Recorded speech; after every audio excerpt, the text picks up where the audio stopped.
post.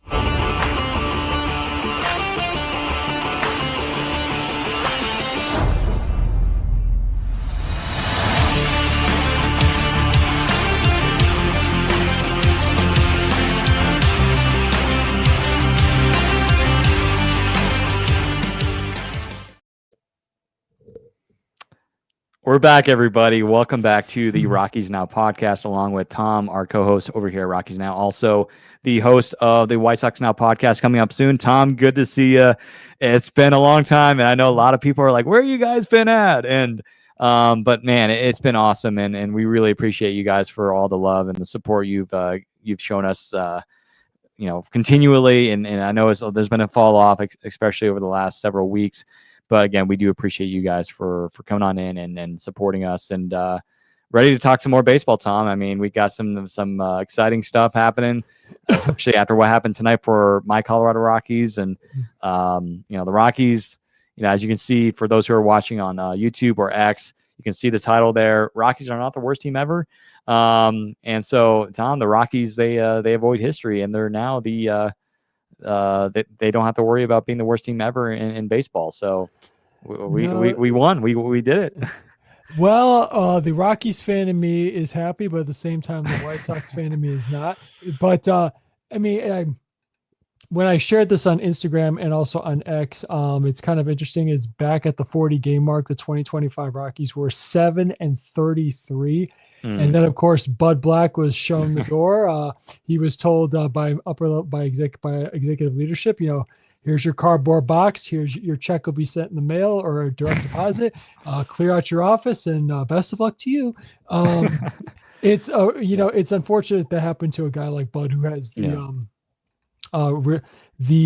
resume, the respect, and of course the reputation around the game as being a long time coach and manager. But everything comes to an end eventually. And to get back on topic, the Rockies, it's win number 42. The 2024 White Sox are still have the worst record in modern MLB history. And I'm talking just for reference to everybody, that is since the year 1901. What can I say? Yeah.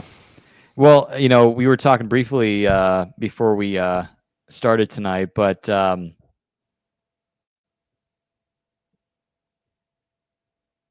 Steven. Okay. It looks like we are still live here. Steven looked like he just vanished for just a moment. So I will pick up this the Slack here for just a second. Let me just hold on. I think he's back here, everybody. Minor glitch. There we go. We're back. We're good. But as I was saying, Steven briefly exited stage right now. Back on stage. Yeah, I was too excited, folks, after what happened tonight. I was just like, I need to do something. I need to create some chaos here on the podcast. But as I was saying, like the Rockies, they were only like 7-6 games away from, tying the White Sox record. And the Rockies, they got swept by in Miami this past series. And, the Rockies, they were competitive. And I mean, the Marlins, they're not doing too bad this year. I mean, they're at one point they were in the wild card conversation, and of course now their season's pretty much over. They're 10 games or whatever below 500. They have 70 something wins, but it's been a rough year. Let's be honest, for a lot of Rockies fans, and we're hoping, we're pulling that things change. Obviously, we want to see the change in the front office, of course, and we want to see the Rockies get better.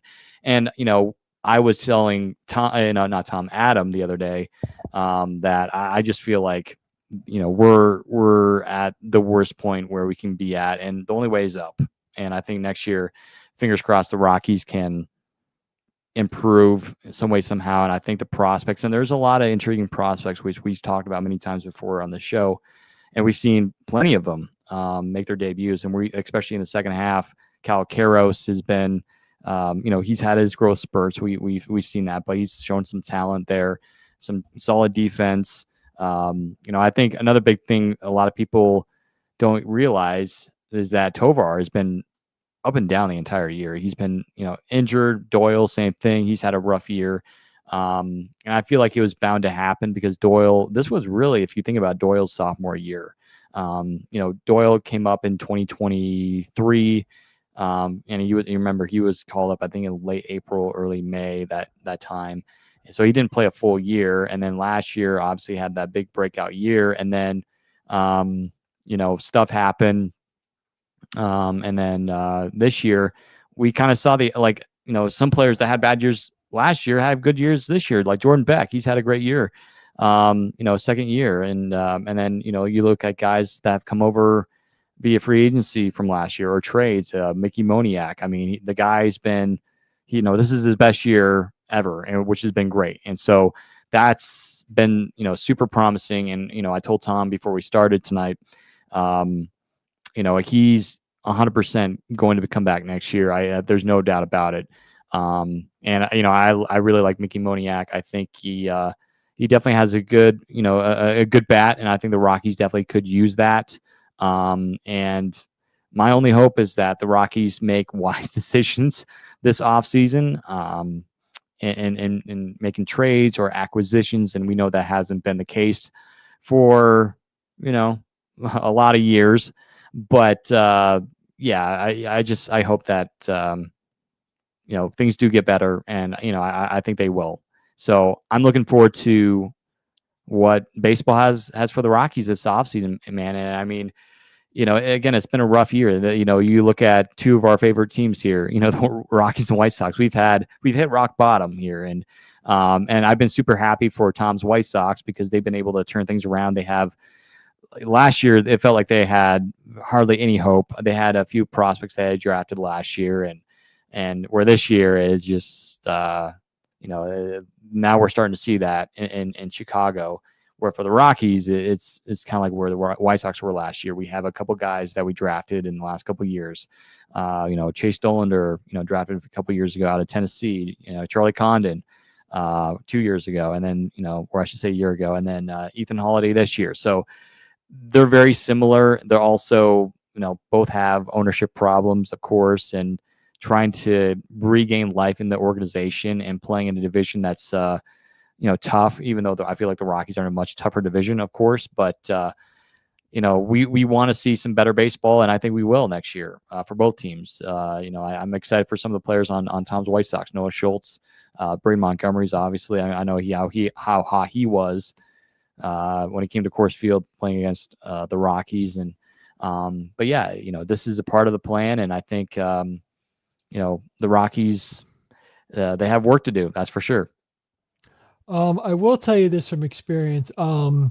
To all Rockies fans like myself, as I said last year on, I can't remember which show it was, I could not believe that this could happen in my lifetime, that I would live to see the worst record in Major League Baseball history, especially for the team that I grew up rooting for since I was 5 years old. But I will say this: when you hit rock bottom, you feel like absolute what. But the one positive silver lining, I know it sounds cheesy, you have nowhere to go but up. With the Rockies, I will tell you this, Rockies fans, there's a lot of you out there. One thing I must say is hats off to everybody who went to the ballpark this year, because every time I watched a game, whether it was the MLB free game or I watched other TV outlets I was watching, I can tell you, you guys are rocking. You were cheering. Even when you had the lead, we had the lead, we lost the lead, we got it back, we lost it again, blew a save, lost in a walk-off, you name whatever it was. I got to say, hats off to all of you who went to a game this year or multiple games. So good for that. But I will tell you this, after last season, and I started White Sox now back in December of 2024, I am pleased with what I've seen this year from the White Sox. And I will tell you, comparing the 2024 White Sox to the 2025 Rockies, even though it doesn't seem like it, there's still reasons to hope for. I know when Ab and I interviewed Gianna Girardi, we talked a couple of things about some guys to keep an eye on. Again, first of all, here's a really cool thing that happened. Last Wednesday's blowout win for the Albuquerque Isotopes, they set 4 team records in that game. And again, certain guys, like I mentioned, Sterling Thompson, someone to keep an eye on. Brody Brecht, he has been very good this year. I see some, I'll put, again, and the White Sox, they found some diamonds in the rough, like Shane Smith. He was a Rule 5 draft pick for us. He was an all-star. Mike Vassell, we claimed him off waivers. He made his Major League debut this year. He has been the most effective reliever out of our bullpen. So again, if even with top prospects, you can always find what they like to say that diamond, like Victor Vodnik. I'll use him as an example. He was never like one of those top 10 big time elite arm prospects. He's turned into me. He's like a diamond in the rough. We just got to somehow maybe push the right buttons to unlock his true potential. It's there. I mean, Steven, I would think you'd agree, but I think he could be an effective middle reliever, maybe ultimately a setup man out of a pen closer. I don't think so, but again, I still think we can unlock. He's someone who, if again, things are recalibrated correctly, you can unlock something. And again, there's still reason to hope, but again, I know it's kind of glum, especially with, I hate to be a Debbie Downer or a bitter Betty here, but with regressions with guys like Michael Toglia and a rough season from Ezekiel Tovar and the loss of Ryan McMahon, we'll see. But again, but we'll talk about Blaine Crim in a second. Yeah. 100%. And this is one question that I asked Tom before we started tonight, and I want to hear his answer because I was like, wait, Tom, I want to hear your answer during the show. Sure. Again, Tom mentioned this was his first full year. Was this your first full year or second full year? Second full year. So again, kind of give us an update like of White Sox now and your feeling going into it and where you feel like White Sox now is going in the future. Well, first of all, I got to give a shout out to White Sox Farm. If you guys don't follow him, be sure to follow him on Instagram. He is in the Instagram chat here talking about Ethan Holiday hitting a 475-foot home run in batting practice at Coors Field tonight. Thank you so much for reminding me. I saw a picture of him in the cage. Batting practice. I didn't watch the video, so thank you. I'm going to watch that when the stream is over. But again, I've completely forgot. So thanks for reminding me. Again, remember everybody, even though he's only gone through just a couple months in pro ball, he's someone to be, again, he's the prodigy. He's the son.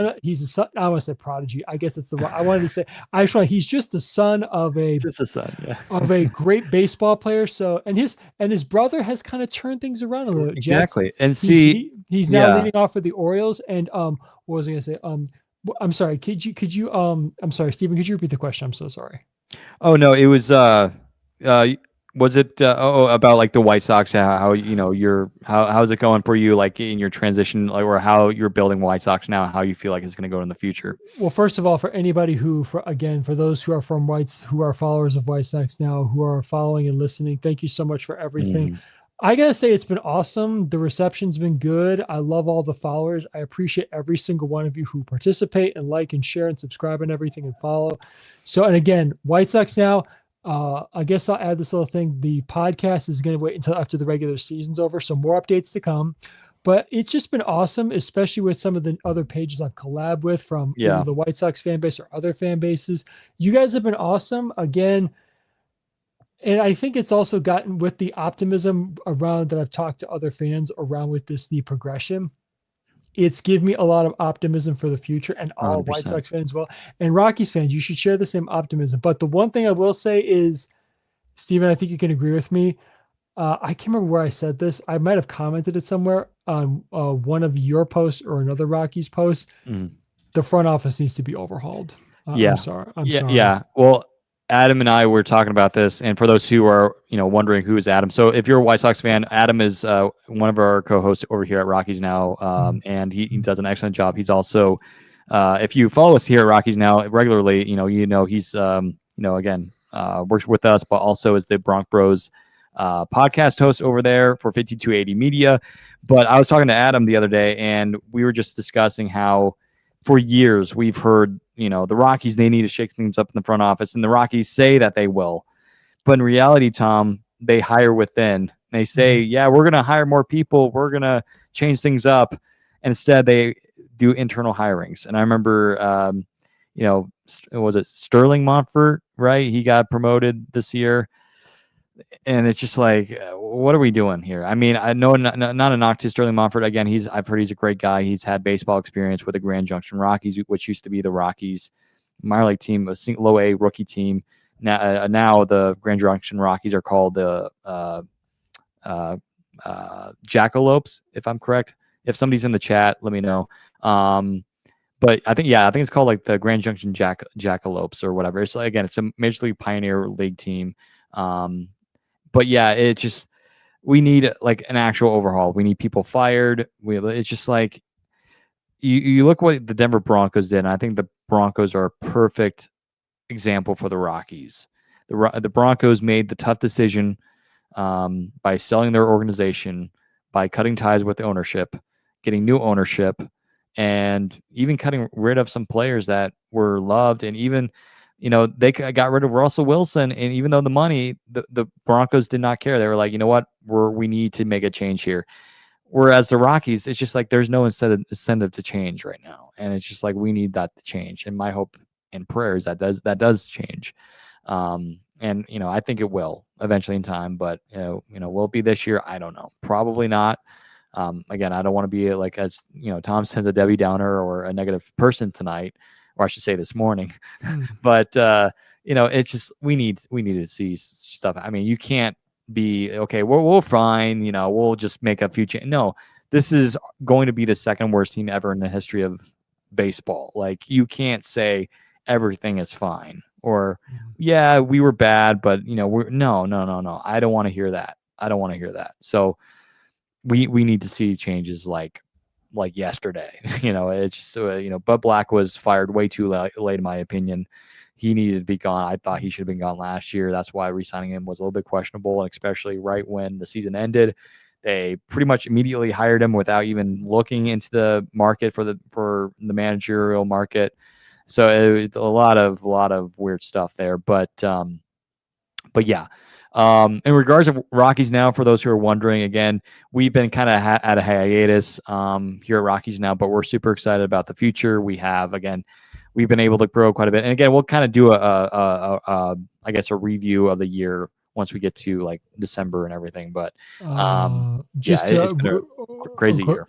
Well, just to add something, is the next record for the 2025 Rockies to avoid. Number 2 is the 1962 Mets with 120 losses. Then you got the 2003 Tigers. I remember that season. Oh, that was a bad year. 119 losses. And ironically, 3 years later, they were in the World Series. Yeah, and I was about to mention that. Yeah, they turned it around. And like, I remember people were like, oh, because again, like I come from a family that, is a Tigers fans. And like my aunt and uncle, when I went to visit them, my family and I went to visit them this past summer, they were like, hey, have faith, because the Tigers were horrible in the early 2000s. And, it's not like they had horrible players. They had a new front office. They changed things around. They made the World Series in 2000 and 2006. And I'll never forget Ordonez hitting that home run against Houston Street, Rockies closer, at one point in the ALCS. That was a crazy walk up. I don't remember. I've watched highlights from that because I was too young to. Well, I was like 6 years old, but I didn't watch that game. But the one thing is that I talked. It's just, yeah. I mean, I'm trying to remember the other team that had a quick turnaround. Well, the one thing, because the issue is when you put, and I learned this from the last White Sox rebuild, and Rockies fans, hopefully, we kind of had a similar from 17, 18, 19. That contention time last was a short-lived thing. And it's one thing to build a core, but sustaining that success, that's a whole nother ball game. Mm-hmm. Yeah, because look what happened in 19. It was slow. Then 20. Yep. And it's changed stuff. And then we had to deal with the horror of not only trading Nolan, but then seeing him at the All-Star game in Coors Field. Yeah, that was it was kind of touching, but it's also heartbreaking. And I guess I'm gonna rub it here. While it's 12:38 my time here in Denver, and it's 1:38 and for Tom times, the Cardinals are not going to make playoffs, Tom, as long as they don't go on a crazy run the last few games of the year. I mean, Nolan Arenado still has more postseason wins as a Colorado Rocky than as a St. Louis Cardinal. That's insane. Here's a joke for you, because John Mozeliak is stepping down as the head of the baseball department operations. Yeah, well, it was good for St. Louis fans, but But here's a joke for you, because they the successor is Chaim Bloom, the former Red Sox head of baseball operations. But it would have been, here's something that would have been funnier if instead of Chaim Bloom, they went with Jeff Bridich. I guess that just Rockies fans, there's a clear, I guess it's a little array of hope that the guy who was fired from who Dick Monfort had the guts to fire, has not found a job in baseball. Yeah, and again, he's from Harvard. He was a lawyer. No, I think he was Yale. Oh, Yale. Okay. And the funny story how I remember that is because former White Sox GM Rick Hahn, I know he's a Oh, Harvard guy, but then Theo Epstein, and I think I commented this to somebody I know, but Theo Epstein and Jeff Bridich are Yale guys. Actually, yeah, keep going. I'll yeah, confirm that. I'll confirm that. yeah. But yeah, I just find that kind of funny. But also, I in some I ways feel haven't. for Nolan, but it's just like it's kind of funny how it's just like the Rockies. We lost that trade, we obviously, but Nolan hasn't found that greener grass. Which I remember when he got traded, he was like, "I need to find greener grass in St. Louis," and the grass it's been like brown, I would say. Oh, Um, actually, correction. You were right. Jeff Bridich is a Harvard grad, not a Yale okay, grad. yeah, So sorry. My no apologies. worries. Stephen was right. Well, and then okay, can we shout out Trevor Story here because I think you posted this. Was it tonight or was it yesterday? It 30-30 was. season It was. No, it was 3 the other days ago. day. Well, no, it Yeah. wasn't 30-30. It was that this season he stole 30 bases without being caught stealing. Oh, gotcha. Because I was like, that's crazy because I don't think he's hit 30 home runs this year. He Because I does know not. he's had a good year. He's had a good year. Let me. No, he's got less than 30. Let me check the exact number he has. Now, Yeah. hold on, Well, like he's had a good year in terms of bounce back. Like, of course, we already know like Trevor Story's years up until like this year was miserable. Like, he's been injury prone for Boston, and the Red Sox fans actually booed him. I think was it either this year or last year's opening day. It was insane. 25 home runs. Okay, 25. So you could get hot. You could get it hot. We 5 home runs. we In remember we have seen him have 3 home run games, Mm-hmm. i.e. Yeah. opening day 2016. And then go back to 2018 against the Giants, 3 homer game. That's correct. Yes. So it could happen. So Red Sox fans, keep in mind he can go on what I like to call a power surge. Yeah, and he can do that. We know that, and I think I'm so happy for Trevor, man. Like for him to go through that, it's just like, oh great, this contract's not working out, and people thought he was a bust leaving Denver, and no, it's just like I knew he was going to have success in Boston, and Boston, man, they're still in the race for the AL East. I mean, they're probably more than likely, in my opinion, probably not going to win that division. It's going to go to the Blue Jays. But I mean, Boston, man, they're probably looking at wild card here, right? I mean, fingers crossed. Fingers yeah, crossed. and 2 games behind the Yankees. Well, fingers crossed. I'm hoping Garrett Crochet wins the Cy Young. Mm-hmm. Yeah, we do have a couple comments here from our Rockies Now Instagram, and so Tom, let me know if you have any comments over there you'd like to mention here in just a moment. But we have Noah in the chat. Noah, he says, "Go Rockies!" Absolutely. We have Zach checking in. He says, "Late live tonight." Yes, it is. That's why caffeine helps Zach. And then we have Sky in the comments. Yo, what's up? So everybody, thank you for coming on in for watching our live. Who was ever is watching, whether you're on YouTube, X, or Instagram. We appreciate you all. So just to give you a quick update where we'll talk about the playoff standings with the AL wild card because we're on the subject. Yeah. The Yankees have a 2-game lead, firm grip on that first spot. The Red Sox and the Astros are tied for the second spot, and the Guardians are sitting out there just outside the third spot, a game and a half behind. Pretty much and the next one after that's the Rangers. So the only team that has a chance to kind of sneak in is the Guardians. Over in the National League, it's a little bit of a closer race with the Reds and the Diamondbacks. Yeah. The Reds, they just the other night, was it last night or the other night, Hunter Green got that complete game shutout. They're on a 3-game winning streak. They have a chance to make the playoffs, which I really hope they do. I really do. Like Tina, it's just been able to kind of help turn that franchise around a little bit. I mean, they needed better coaching. I mean, David Bell wasn't that bad of a manager, but Terry Francona, Tito. It's Tito. He knows how to. He's done it before. He did it with the Red Sox. Can he do it with the Reds? I don't know if they have a lineup this year to win a World Series. I don't think they do, but if they can go back to the playoffs, that's a massive win for Cincinnati. So just to give our viewers a little bit of an update here, some of the playoff spots, let me check if these have all been confirmed. Seattle, they might win that division. It's either going to be Houston or Seattle. I'm really hoping it's them. Right now, Seattle holds the lead. I'm hoping Houston does not sneak up on them. Big Dumper having a year, man. I've been saying it for a while. He should win the MVP. 100% over Judge. Yeah, Because Judge is one of my favorite players, but still, like it's got to go to the big number. Like, come but on. no, but I'm just saying it's for the sole reason is that it's a catcher. It's a catcher, like better than Mike Piazza's season. That's how good he's been this year. Well, no, also he also has the most home runs for a catcher in a single season. Yeah, I mean, so it's history right here we're watching. Exactly, and it's just like if you're a Mariners fan, you gotta love what you're seeing, man. Plus, also here's the thing. I mean, Adam comments on this. Early in the season? Where's the offense going to come from? He's leading the charge. There you go. And you know, we need to go back and look at our predictions when we made them. I think Adam was more pessimistic on his Mariners. I think we both had him in the top two. I know I had him. I think I had him either second. I think I had him as second in the division. I had him winning the division. Oh, okay, you did. I think I had them like second. I think, and then Adam had them like third or fourth, which was kind of a surprising for me. But yeah, I mean, it's just like so happy for Big Dumper, man. Like for the year he's had and the history he's making. I mean, this is awesome. And to see the video, I think like the video the other day, well, not the other day, I should say a few months ago when he won the Derby, of how when he was younger, they had that video of him and everything, which was awesome to see. Well, let me see here what I got. I'm looking here. Well, yeah. Well, the White Sox have already passed my preseason prediction on record. Mm-hmm. Let's see. The division winners I had in the National League, Dodgers, Brewers, Phillies, and then over the American League, I had Rangers, Royals, Red Sox. Oh, wait. I picked the Rangers. So I had the Mariners being a wild card team. Excuse me. I apologize. Yeah. Don't hey people, don't look at Adam's predictions for the Rockies. Just don't look at that.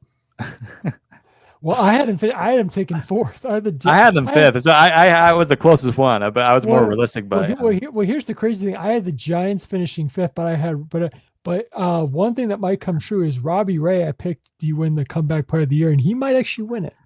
He might. I don't think I did my player predictions. I think I just did like standing predictions. I'm pretty sure.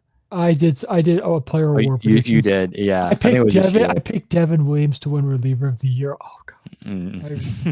I'm no offense. I'm just not a shake. Devin Williams. I'm not hardballing you. I'm just saying I had faith in you, but it's okay. Everybody has bad years. Yeah. It's just like this is the best time of year, right when the playoffs roll around. Of course, life has been busy, but I mean, you look at some of these teams. I mean, I thought Tampa Bay was going to have a great year, given the fact that I mean, I will say in my predictions I did have them finishing fifth.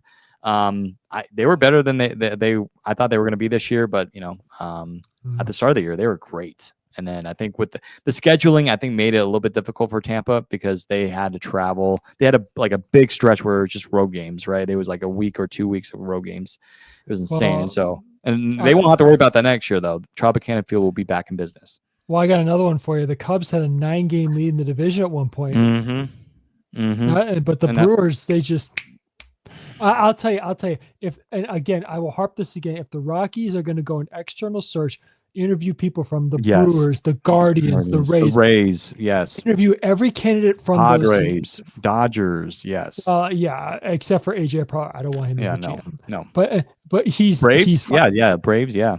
Braves have got some good guys. Yeah. Alex Anthopoulos is one of the best. He's one of the best mentors. If not the best. Yep. Interview his guys. What was I going to say? But it's again. Dare to dream. Unless we let's get all Rockies fans to do a timeshare of Rockies ownership. Let's all pitch in and buy the team. Well, I think in the past people have tried to do that, and I think at one point people raised like there was maybe $1 million or whatever it was. Again, if somebody in the chat knows, let me know. There was one franchise where the fan base was so fed up that they actually tried to do that.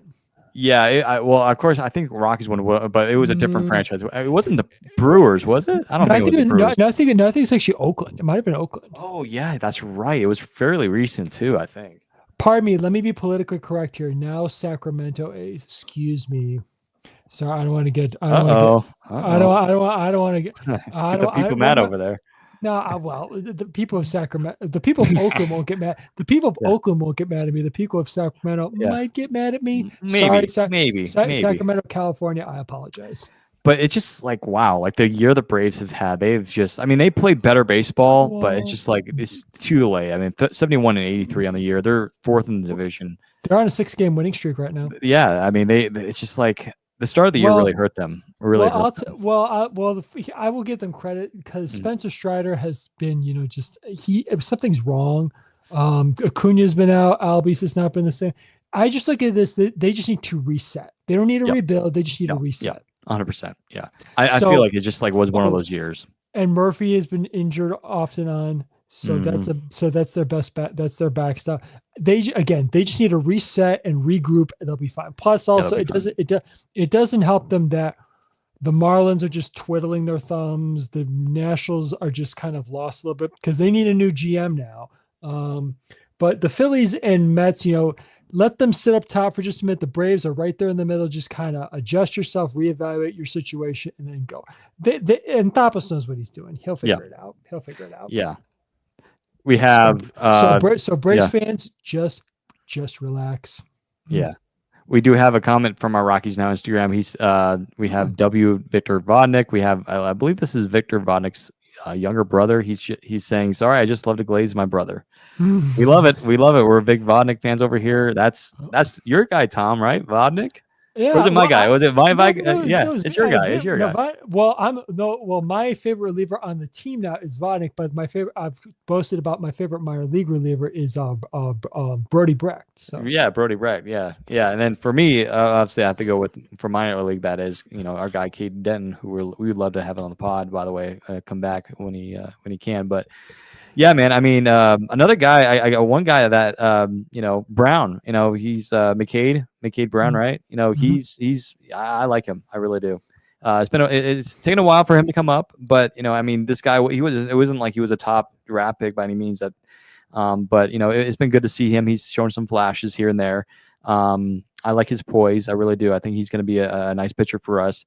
But I'm trying to look at some other prospects other than Karros and McCade Brown. And again, one guy we'll mention, which we'll start to right now, Blaine Krim. How about that man? I mean, he got his first home run last week in San Diego. Then just the other day, got 2 home runs in one game against the Marlins, despite losing that game.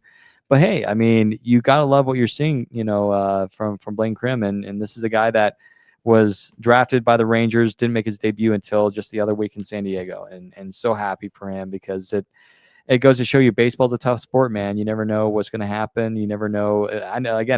I never heard of him. I guarantee you 99, if not 100% Rockies fans did not know who this guy was. And he just, he has power. That's for sure. He was a 19th round draft pick in 2019 by the Texas Rangers. Yep.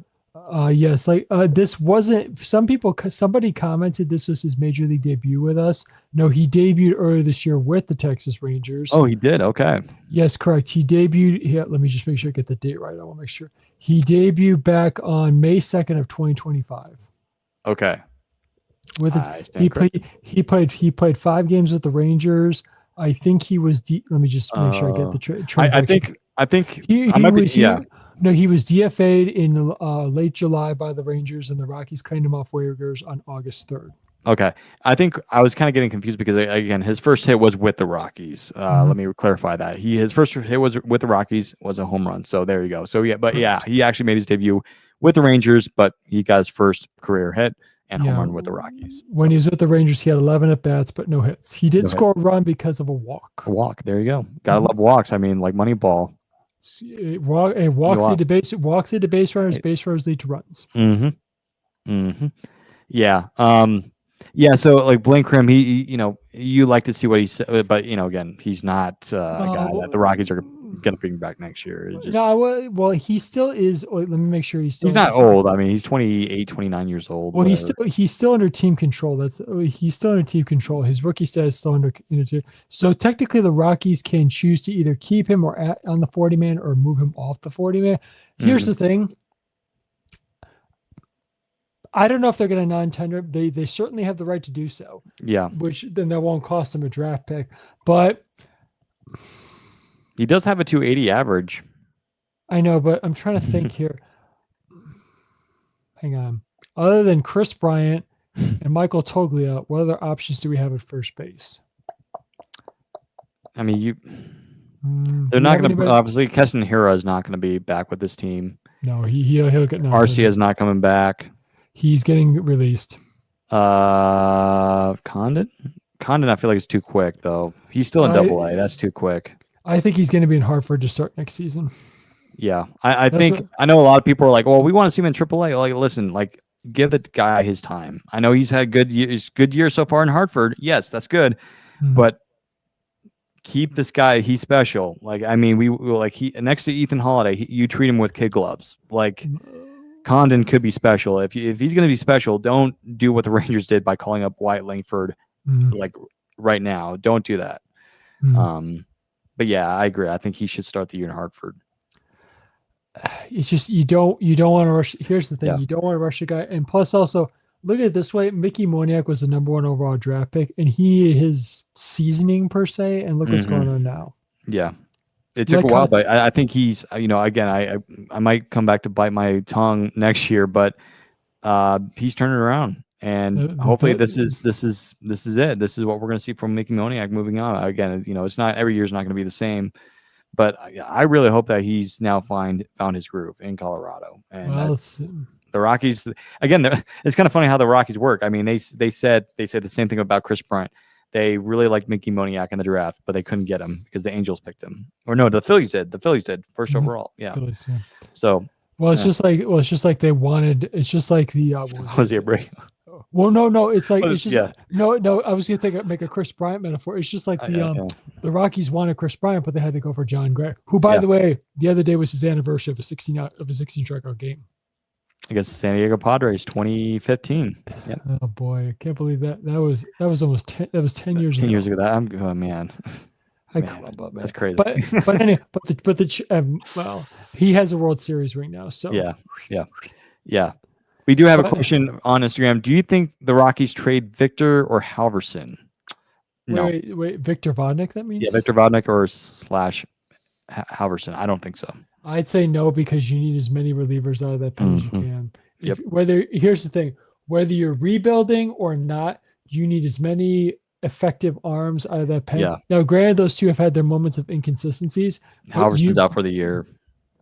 Yeah, correct. They both have had their moments of inconsistencies, but what the reality is, you need as many arms that you're familiar with out of that pen, and that's two you need to hold on to. Yeah.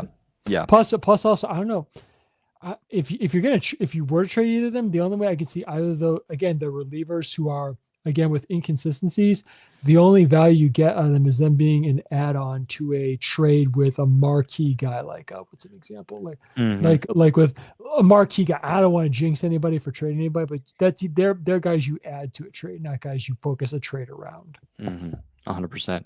Yeah. I was about to say Hunter Goodman, but no. Nope. He's off the table. He's off the table completely. Off limits. Don't even talk about Hunter Goodman, folks. Don't even bring him up. I think we just go ahead. Yeah, sorry. Did you see the MLB Network video how they did comparison of him and Josh Donaldson's swing and the stance and the cadence and everything? The big thing I saw was Mark DeRosa look at the follow through, which is pretty. It's almost like a carbon copy. Because I think originally, Hunter Goodman's changed it a little bit. Originally, when he first came up, it looked like Justin Turner, and then it's now a little bit more of like a Josh Donaldson, a little bit more. Ironically, and also another third baseman with the Cubs. Well, fun fact that probably not a lot of people know: Josh Donaldson was drafted by the Cubs. There you go. Cubs fans, don't get hopeful. You're not getting Hunter Goodman. But he did make his debut until he went to Oakland. So yeah. It is funny that people forget Josh Donaldson did play for the Athletics. It's just, I know, expect like those whenever I think of Josh Donaldson as an Athletic, I just look at those beautiful dark green jerseys. Oh man, those were so good. I don't think they wear them though. They wear the light green. They kind of lighten the look of it too. Yeah, it's more of a lime green. Who knows what's going to be who knows what's going to happen when they get to Vegas. Yeah, which they already broke ground, by the way. for because I think the last time we talked, I don't think they had broken ground yet. I mean, maybe they might have, but if we haven't mentioned it, they've officially broke ground. So it's happening. I just don't understand how it's going to work out. I don't get it. People are not going to show up. maybe for opening day, but after a while, think of it. Other than the diehard baseball fan, the average tourist is not going to show up to go to an athletics game or John Fisher. The ownership, people are going to know who the ownership is, despite. Like Vegas wants a baseball team. They just want an expansion team, not the Athletics. Well, people say, what about the Vegas? That was the Knights are an expansion team. That's their expansion team. And not to mention Vegas very well is on the way of getting an expanded NBA team. I heard rumored LeBron James wants in on it, and I heard Tom Brady wants in it. Yeah. Tom Brady wants in on it. Yeah, with him being a minority owner for the Raiders over there in Las Vegas. So yeah, Vegas is a growing market, of course, with this, the sports betting over there. So it's going to happen. I mean, they're going to get a basketball team, it's just wish things were better. Well, they already have the Las Vegas Aces, so Aces, and they're pretty popular over there for the Las Vegans. Did I say Vegans? Las Vegans. It's close enough. It's close enough. Close enough. Tom, do you have any comments on over at White Sox now, or is it pretty quiet over there? It's just the fact is, I mean, all I can say is there is a lot of optimism among the fan base, including myself. Mm-hmm. There are bright spots, and like I said, Rockies fans hang in there. Mm-hmm. With the White Sox. I commented this on several occasions late last week. If this it all comes down to what Jerry enables Chris Getz with a budgetary wise, because here's the thing, people, and this is for all franchises who hear my voice. Every owner gives his general manager a budget that he has to work within, whether it's for the major league team, the minor leagues, this, that, all his whole season. And think of it, if you could add to this White Sox team in the offseason 2 solid veteran additions, like a position player and a pitcher. First of all, they could take a big step forward, but there's several weaknesses they have, one of which is solving the back end of the bullpen, because they don't have a closer. They don't have a guy who for sure is going to be the sub-up man. Because here's the thing, when you have your starter, he goes 5 or 6 innings. Who's going to cover the 6th, 7th, 8th, and 9th inning? That's the thing, because it's all about getting a lead, then holding on to it. As we know, Wade Davis was good for 1 year, then that didn't work out. Next year is horrible. Yeah. Yeah. So that's the thing for the White Sox. And, they have a couple of different positions, but guys like Kyle Teal, Colson Montgomery, Chase Mydroth, guys still to come. You mentioned Braden Montgomery, he's still to come, or Edgar. I mean, again, the list goes on. Or guys in the road, or like Shane Smith, who's been a fantastic. Again, I don't want to burn people with names here. I'm excited for this, and I think I hope, like I speak for most White Sox fans, we'll see. But Rockies fans, keep your fingers crossed and hopeful, because, like I said, the White Sox are looking pretty good for next year. But again, it's all about you can do well in the off season, but what happens when you take that into the season? So we just got to wait and see. Mm-hmm. Yeah. Again, But the sad part is about, oh God, my God, just with Jerry. Jerry, please just get out of our lives. I have to wait at least 4 years for the possibility of having, and they 8 years for sure for it to actually happen. Oh God, it's just ready to be over. It's just like, please, Jerry. Go away. No, just retire officially. Go off, enjoy your life in your Scottsdale, Arizona home, and leave us alone, please. Thank you so much for the 6 championships of the Bulls in the 90s, the 2005 World Series. Thank you very much. Goodbye. Just move on. I know you said you don't play golf, you don't play bridge. Just find something else to do. Go spend time with your kids and your grandkids, but again, and then real quick point of comment. Somebody asked me this, and I'll put it on the record. Unfortunately, even after Jerry does pass on, may he rest in peace for whatever it's worth. I know his son Michael is planning on keeping the Chicago Bulls in the family, because that's over there. That's kind of I hate to say it, that's a cash cow. They're not printing money, but they're definitely one of the most popular. It's crazy. They're still one of if not the highest attendance in the NBA. It's crazy. Yeah, it's crazy. But then again, it is the house that Michael Jordan built. So yeah. But anyways, yeah, like we're gonna start wrapping things up because again, your time is like 2 a.m. So we're doing a late show. We're doing it for you guys, but we want to yeah. So yeah, to the people for here in Chicago who are joined in or have joined in, thank you for so much. Yeah, absolutely. I might actually think of sometime this weekend doing a live stream on the White Sox pages. So stay tuned for an announcement on that, because I know, and at a reasonable hour, so you guys can actually join in and view and participate. Yeah, let's get to one more comment here for our Rockies Instagram here. So everything Yankees, shout out to them. Love his page. Covers a bunch of Yankees content over there. Shout out to him. He says you boys deserve better, and I think he's both talking about us for Rockies fans and White Sox fans. So we appreciate you. And on behalf of us, we're gonna play this sound here, courtesy of Spotify. Thank you. There you go. Oh god, I love that soundboard. That's so we're on the podcast with the new sound and everything. But yeah, like again, we really appreciate everyone for coming on in. This was such a late night pod. We do kind of apologize for the time here, but you know we have busy lives. I'm working late at night, especially tonight. I got off like a little after 11 my time here in Colorado, and had to set things up, but. We really appreciate you guys for watching tonight, and for those who are watching from the White Sox Now side of things, we appreciate you. We love you. Welcome to the Baseball Now family. We're going to do a lot more fun pods like this, and of course for the Rockies Now side of things, we also do appreciate you. And again, I do want to send my apologies for the Rockies Now people out there. I made an announcement about a week or two ago about how life has just been super crazy for me, and a lot of stuff, a lot of planning with Rockies Now and other things. But we're back. We're officially back. We're excited to be back, and we're looking forward to whatever comes next. And we're going to stay right here for it. We love our teams. We're going to be loyal as we can and stick through the good and the bad. And that's what we're here for both the White Sox and the Rockies. And we're super excited for both White Sox Now. I'm super excited for Tom. He's killing over there, and we might even see 1,000 followers by the end of the year. Fingers crossed. We'll see. And so yeah, we'll see. And then for Rockies Now, we're still growing. We're trying to get back to the pod and back to normal coverage here and expanding that over there. But Tom, any final comments before we wrap things up tonight? Thank you for tuning in, and have a wonderful evening, and hope you have a good weekend, everybody. Yeah, everyone have a great weekend, and we'll talk to you next time on the Rockies Now podcast. On behalf of myself, Adam, and Tom, thank you for watching this edition of the Rockies Now podcast. And as always, go Rockies, and Tom, go White Sox. There you go. Have a good night, everybody.